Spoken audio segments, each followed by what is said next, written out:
Hello students, I am Jitendra Shah, English lecturer. Today I will teach you the second poem of intermediate classes, The True Beauty by Thomas Carlyle. This poem has divided into two stanzas. Both these two stanzas are very important for board exams. I am giving you some glimpse of this poem that the about the poem is this poem is one of the most famous lyric of Thomas Carlyle. The poet praises in this poem about the spiritual beauty and condemns the love based on physical beauty. The poem is short, but it is very impressive and didactic. This is full of morals and describes the true value of true love and beauty of mind. The spiritual beauty is forever, but the physical charmness is temporary and short lived. In this poem, the poet had mostly used about the metaphor figure of speech. This is a very important poem. So, in this poem, the poet compares the physical beauty and the temporary beauty, which is beauty of mind and soul. He compares in both these beauties. Now we are coming to the text.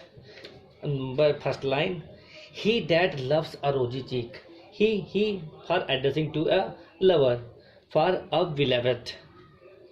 He that loves a rosy cheek, rosy माने गुलाबी, cheeks माने गाल, और coral lips, lips like coral, मूंगे के समान लाल. admires means होता है praises करना, प्रशंसा करना. और माने अथवा स्टार लाइक आइज, स्टार माने तारों के समान, लाइक माने समान, आइज माने आंखें, दोथ माने डस्ट, सीक माने खोजता है. फ्यूल माने ईंधन. टू मेंटेन हिज फायर्स माने अग्नि, मगर fires of love. As old time makes this decay माने रुइन होना, डिस्ट्रॉय होना, डिस्ट्रक्शन होना, नष्ट हो जाना. So his flames of love must waste away माने नष्ट हो जाना, समाप्त हो जाना, खत्म हो जाना. अब पोएट ये बता रहा है, थॉमस कैरल कह रहा है कि ही दैट लव्स अ रोजी चीक, वह व्यक्ति मतलब ए लवर, प्रेमी, लव्स अ रोजी चीक, जो अपनी प्रेमिका मतलब बिलवेट, जो अपनी प्रेमिका के गुलाबी गालों से प्यार करता है, प्रेम करता है. अथवा कोरल लिप्स एडमायर्स, अथवा मूंगे के समान लाल होठों की प्रशंसा करता है. अथवा for from star like eyes, दो सीख, अथवा तारे के समान या सितारों जैसी चमकदार आंखों में अपने प्रेम की अग्नि को प्रज्वलित रखने के लिए ईंधन की तलाश करता है. Next line, as old time makes decay, ऐसे व्यक्ति का क्या होता है, ऐसे व्यक्ति की प्रेम की ज्वाला, डिके में रुइन हो जाना, नष्ट हो जाना.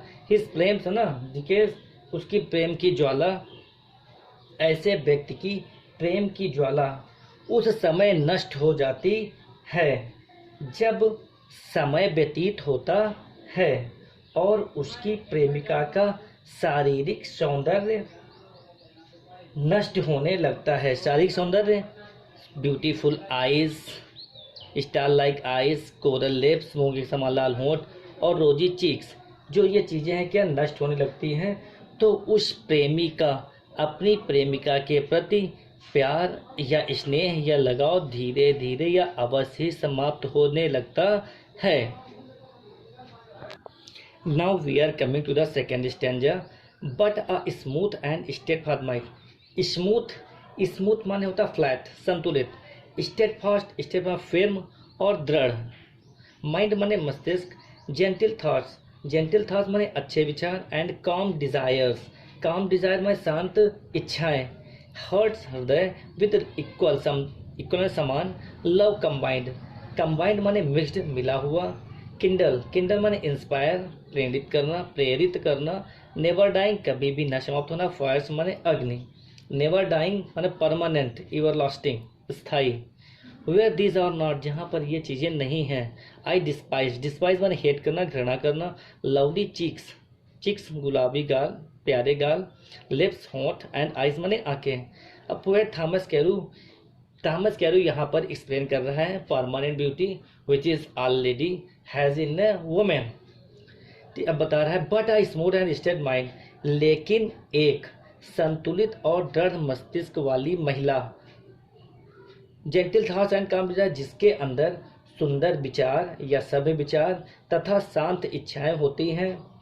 And heart with love and combined, और जिसका हृदय समान प्रेम से जुड़ा हुआ होता है या समान प्रेम से जुड़ा हुआ हो। कैंडल नेवर, वहाँ पर कभी भी प्रेम की अग्नि समाप्त नहीं होती है और वो उसे हमेशा कैंडल करती रहती है, इंस्पायर करती रहती, प्रेरणा ही देती रहती है। Where these are not I despise, अब पोएट थॉमस कैरू कह रहा है जहाँ पर ये चीज़ें नहीं हैं। क्या चीज़ें नहीं हैं? Smooth mind, steadfast mind, calm desires and heart will combined, जहाँ पर ये चीज़ें नहीं, क्या? संतुलित मस्तिष्क, दृढ़ विचार वाली महिला, शांत इच्छाओं वाली महिला, जहाँ पर ये चीज़ें नहीं है वहाँ मैं क्या करता हूँ? लवली चीक्स और आई डिस्पाइज, वहाँ पर मैं सुंदर गालों से या प्यारे गालों से, होठों से अथवा आँखों से मैं घृणा करता हूँ।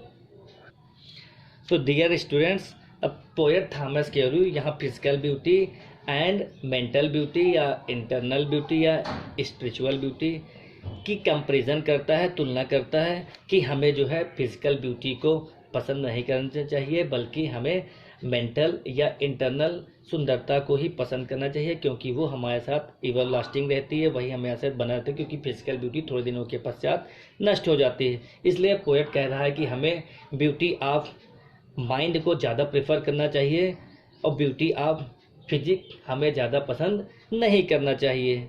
This is the complete Hindi summary of the poem. In next video I will told you about central idea and both these two explanation in English. So please like and subscribe and share my videos. Thank you for watching.